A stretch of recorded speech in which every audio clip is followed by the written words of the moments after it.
লক্ষ্মীপুর জেলা সমিতি দোহা কাতারের উদ্যোগে অনুষ্ঠিত হয়ে গেল কাতার প্রবাসীদের জন্য বিনামূল্যে স্বাস্থ্যসেবা। এই সেবা গ্রহণ করেন 557 জন বাংলাদেশি প্রবাসী ও ভিনদেশিরা। উদ্বোধনী অনুষ্ঠানে কাতারের লক্ষ্মীপুর জেলা সমিতির সভাপতি মোহাম্মদ বাহারউদ্দিনের সভাপতিত্বে উক্ত অনুষ্ঠানে প্রধান অতিথি হিসেবে উপস্থিত ছিলেন বাংলাদেশ দূতাবাসের প্রথম সচিব পলিটিক্যাল আব্দুল্লাহ আল রাজি। অনুষ্ঠান পরিচালনা করেন আকাশ মিডিয়া ভবনের পরিচালক সাংবাদিক এম আকাশ।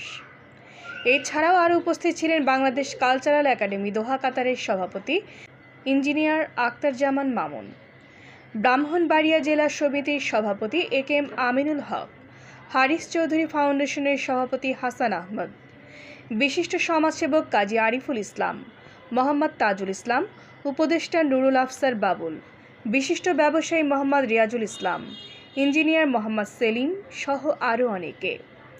অনুষ্ঠানে সাইন গোল্ড অ্যান্ড ডায়মন্ডের পক্ষ থেকে বিনামূল্যে পানি বিতরণ ও রাফেল ড্রয়ের মাধ্যমে গোল্ড ও ডায়মন্ডের ক্যাশ ভাউচার পুরস্কার দেওয়া হয়।